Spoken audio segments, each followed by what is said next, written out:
All right, so our next speaker is Kaya DeerInWater, and he's from Citizen Pot Nation, and he's going to be talking about their biocultural restoration and the potential at the Citizen Pot Nation. And so, Kaya, would you like to take it away? Miigwech April. These things are always... I don't know if it goes that tall, does it? I hope I speak loud enough, but... You can also take it off of there if you would like to hold it. Oh, yeah. Circle it in.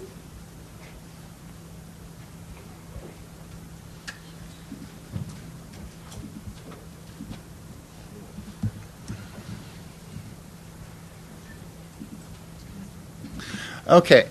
Oh, is this the slider? I don't know if that's worth. Oh, yeah, it does. Okay. So, Bojo Jayek, Shawano and Jeshnikas, Shishibani and Debendagwes, Grand Rapids, Adaya, California, and Dochbia. And so what I just said is I'm Kaya, and I'm Citizen Potawatomi, as April mentioned. And I'm happy to be here today. Thanks, April, for having me, and for everybody at the Chickasaw Nation. This is a picture of me and my family out on Lake Michigan this winter. So that's a little bit about me. Okay. So as was mentioned before and has been mentioned throughout today's presentations, our indigenous cultures are at risk for being forgotten. Our indigenous knowledges are slowly being replaced by Euro-American knowledge systems. And our worldviews, our indigenous worldviews, which center our indigenous values, are slowly being replaced or have been replaced by Abrahamic or Christian ones. And then, of course, as a foundational component to culture, like the previous presenters mentioned, our languages are going to sleep. And that kind of alters all of this. All these things have a huge effect on culture, and they all interrelate. They are all interrelated. So if you all aren't familiar, the Citizen Potawatomi are one of the removed bands of Potawatomi down here in Oklahoma, which is about 770 miles southwest of our homelands. And the Potawatomi are part of the Council of Three Fires, or the Anishinaabe. We say Neshnabek. It's just a cognate of Anishinaabe. We all have a shared history, a shared culture. We are distinct, but also have a lot of shared commonalities. Let's see. Okay, and this is a map of our tribal jurisdiction, which covers, actually that map is not right because this jurisdiction covers 4 counties. But the red there is the allotted lands. For Citizen Potawatomi, we actually share our jurisdiction with the absentee Shawnee folks, and there's a lot of allotment land in that white area that wasn't allotted to Citizen Potawatomi, but is still tribal.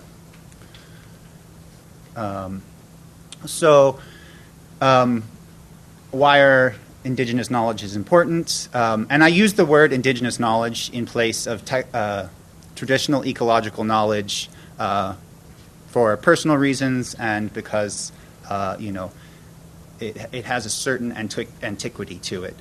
TEK has a certain antiquity to it, even though it does roll off the tongue really well.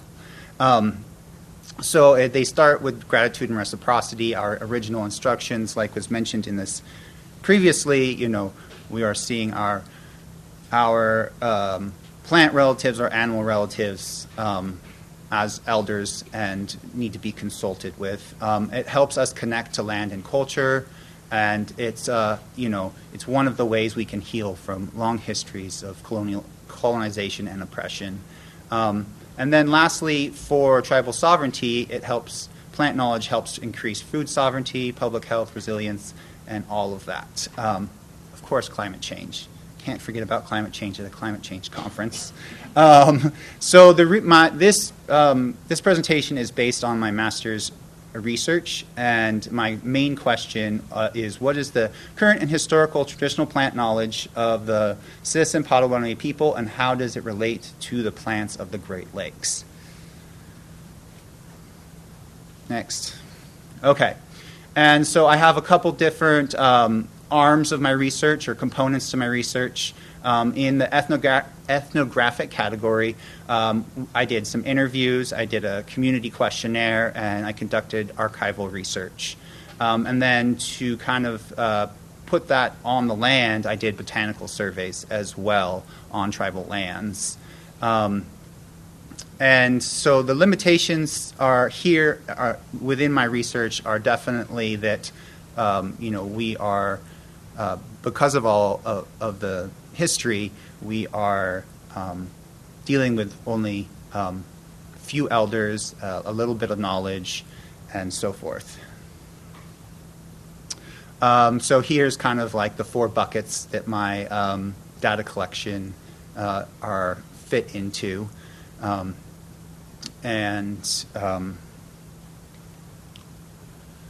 Next. So the results, so I transcribed a 1850s journal by a tribal member, and it was written in 3 languages, French, Potawatomi, and English. And there's a little excerpt of one of the pages over there. It's 247 pages long, and it's actually like a pre-ethnographic, like the age of ethnographies was really like the late 1800s and the early 1900s.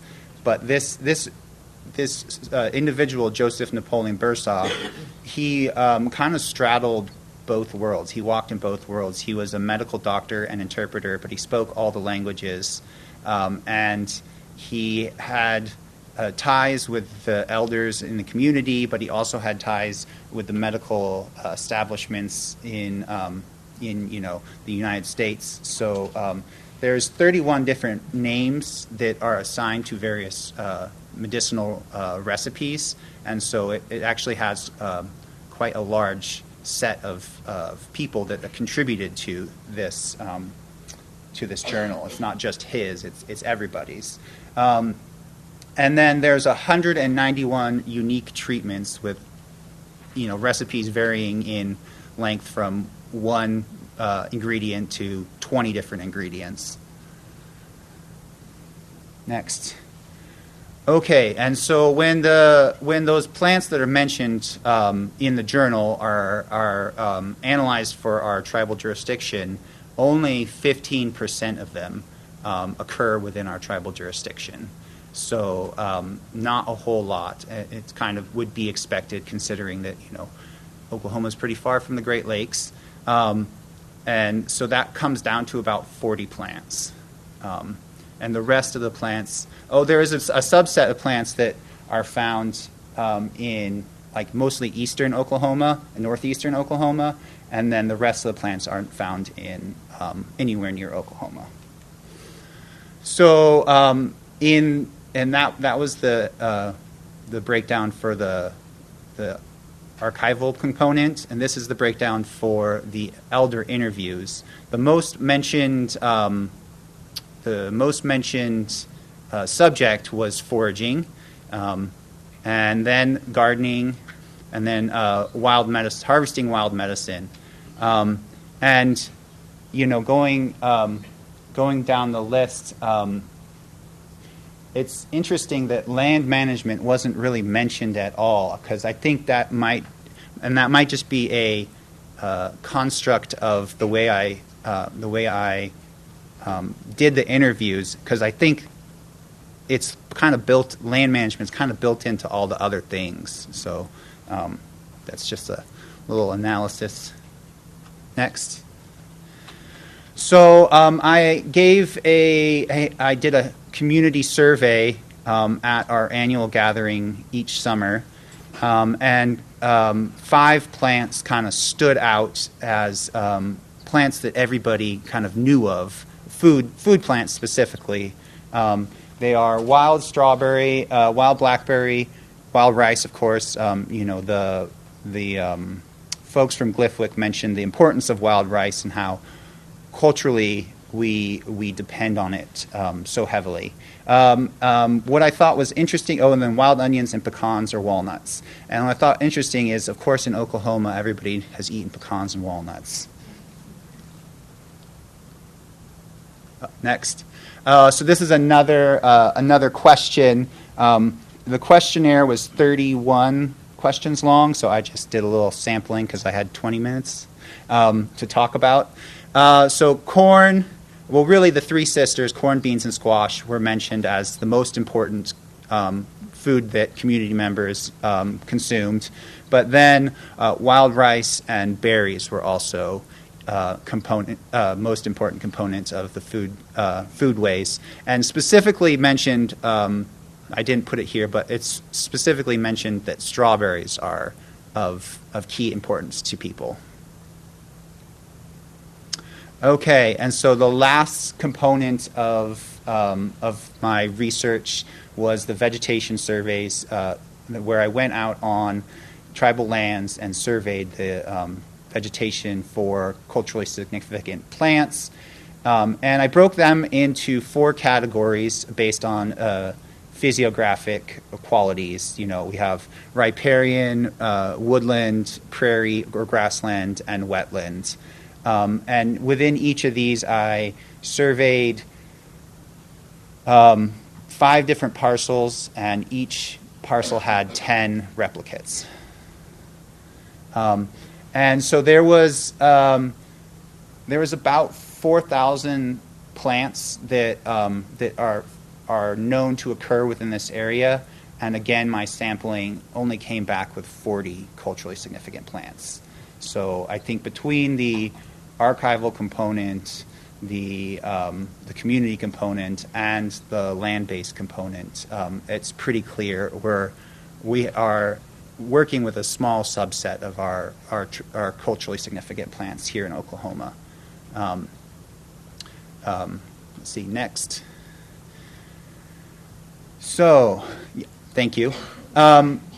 So a summary is basically that we have fragments of knowledge. Not a lot made it all the way down here after 5 removals, 4 of them being forced and 1 voluntary. And the stories, songs, and ceremonies didn't make it through the ages. They were lost along the way, or taken along the way, I should say.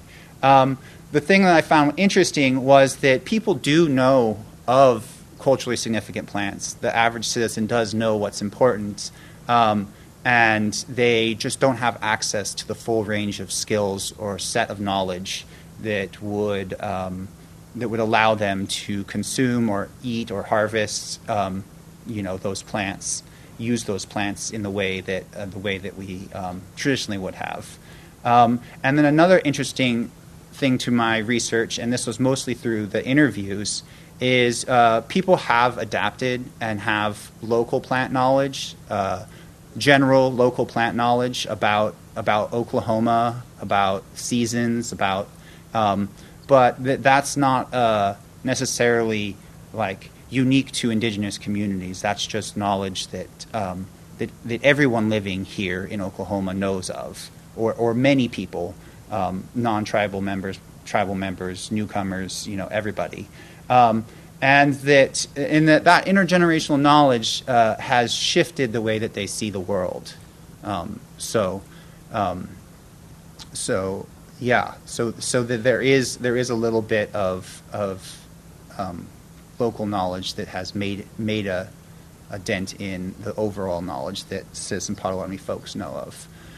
Okay, so something that a further discussion point is a lack of engagement in land-based activities, but that shouldn't be of surprise because we don't have a whole lot of culturally significant landscapes that are available to us or species within our jurisdiction. and the common storiation is dominated by a colonial paradigm, and then capitalistic growth is prioritized over the community well-being and healing and growth. Next, please.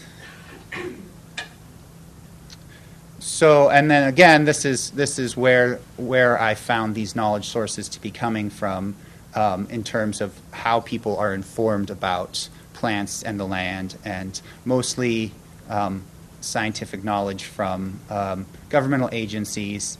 And then, like I said before, just now, there is some local ecological knowledge that is shared by tribal employees and non-Potawatomi traditional ecological knowledge. We don't have any first language speakers, unfortunately, so there is no barrier to that. And then another kind of problem with the knowledge dissemination is that it's highly hierarchical top-down protocols within the community, and so new knowledge doesn't necessarily have a chance to make it. So where do we go from here? Where do the citizen Potawatomi people go from here? And this is where I would say, as a researcher and someone who thinks about this stuff a lot, we need to reconnect with our homelands. We need to be in our homelands to have our clan animals, have our landscapes, have our spiritual places. And this is a picture from one of the treaties, and it's interesting because you see these little lines, and they're all going to the hearts of the clan animals and back to the Great Lakes and into the mind of the crane, and the crane is the speaker for our community. So with that, there's still potential for biocultural restoration projects, but they may look a little differently.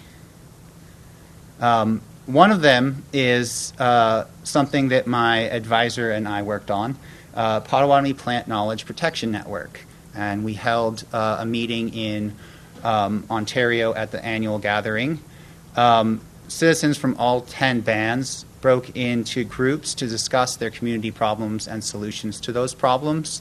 So it was nice getting to work through some things because, with a large team of people, people have a lot more perspectives, and they're able to provide perspectives that other communities didn't have and come up with solutions that were already there. They didn't have to work through them as hard.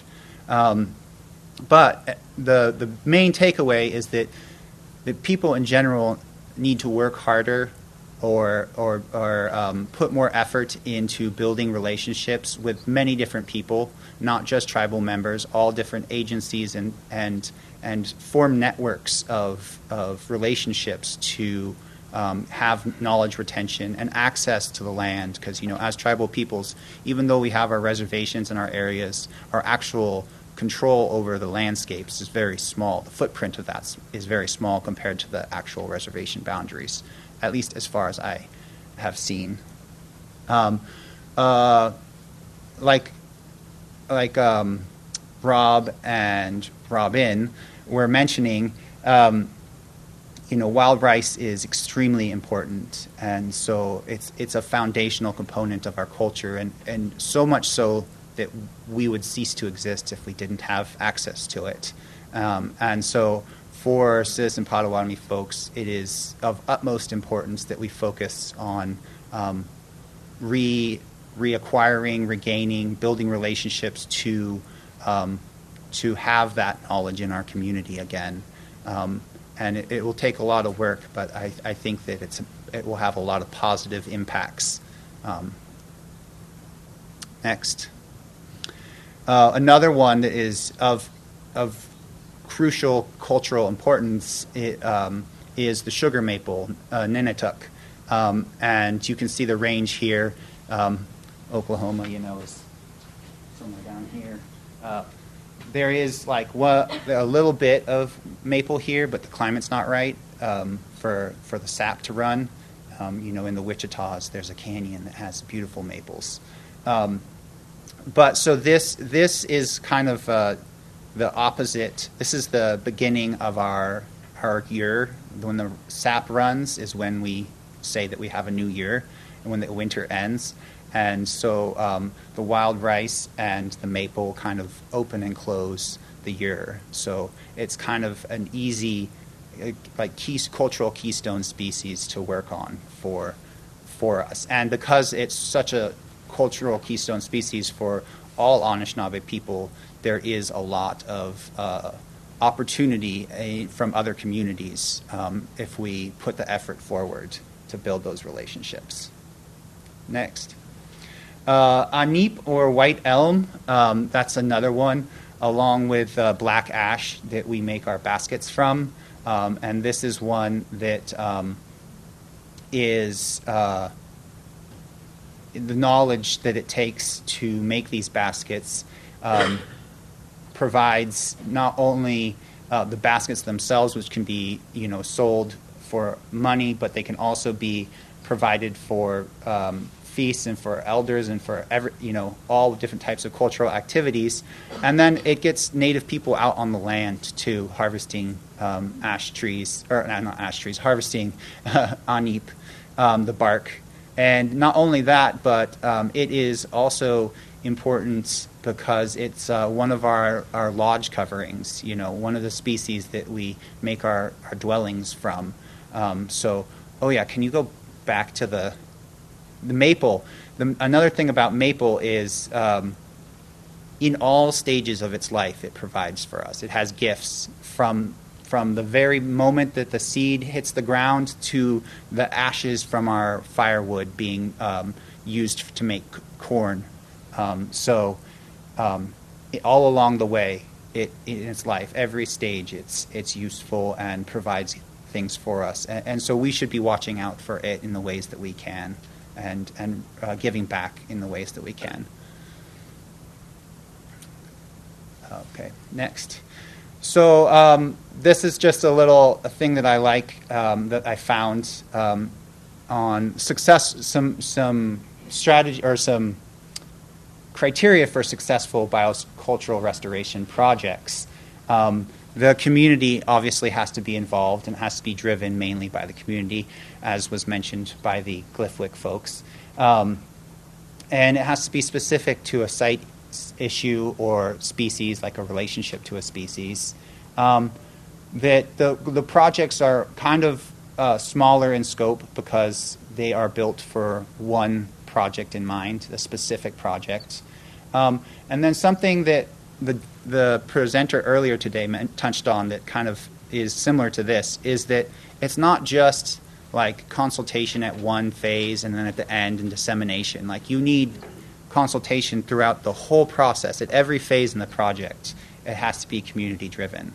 And then another thing that's different from other research and projects is that diverse perspectives are actually welcomed and included, and they're crucial. If you don't have that full range of perspectives, you can't solve all the problems that you have. And then lastly, as been mentioned many times before too, building and maintaining relationships is of utmost importance. That's kind of how Indian country works, and it's a big difference from the modern academic world or business world.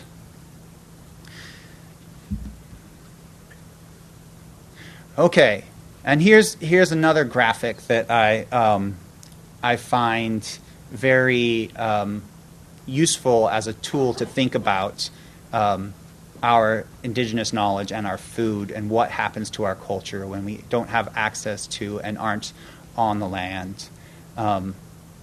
And so there's this pyramid, and there's a more complex one, but I chose a more simple one, kind of for illustration.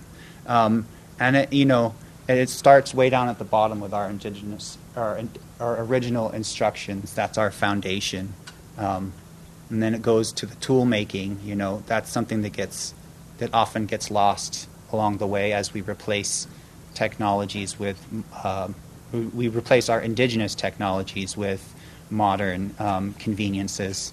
But the harvesting is different, the preserving, the cooking, and the eating. When you put that bite in your mouth, that's like the absolute last step to the process. Next. Okay, I didn't hear anybody mention the decolonization word, so I'm thinking if it's kind of a taboo right now or something. But I know there are problems with it. I could have said 5 stages to re-indigenization. But the first step is, of course, reconnection and recovery and rediscovery of our indigenous histories and our indigenous knowledges. And then after that phase, we reach the mourning phase where we actually fully grasp what was taken from us. And that one's important. All these 5 steps are nested because they're all interrelated and they all work together. And I put them in a strategic, linear way just for illustration. And some are coupled together more often than others.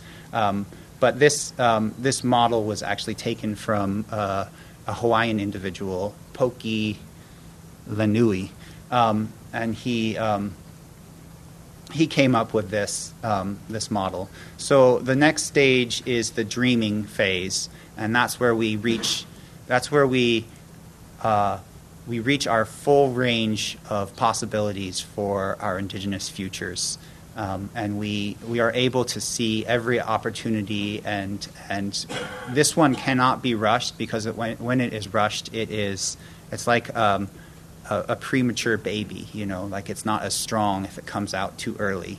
And so a lot of people at this phase want to jump to the 5th phase of action, but really you have to sit with this dreaming phase and let it fully permeate into everything. And it'll be clear when the next phase is there and engagement is present and you have a direction and your community has consensus towards that direction. After that phase, you can reach the action phase. But it takes a long time to get through the dreaming phase into the engagement phase. And the action phase is a full range, it's a spectrum too, full range of a call for reason or all the way to a call to arms. You can have a full range, and oftentimes there's middle ground as well. And I want to say about this little model here that this is a good model, but it also doesn't address survival. There are things we have to do to survive day to day, and we have to make sure our kids are present. We have to make sure our land and our waters aren't being polluted. So this model fits for a visualization, but it doesn't fit a lot of times in our day-to-day lives. But it's good. It's something to ruminate on. Next. That was my presentation. So I want to thank my professor, my advisor, Robin Kimmerer, and everybody at Center for Native Peoples and the Environment, including Neil and Dr. Catherine Landis, you all at Chickasaw Nation, my family, and of course all the other folks who helped me along my journey. This is not. I stand here today presenting as an accumulation of a bunch of different people's knowledge, and so I want to honor that. Gwetch.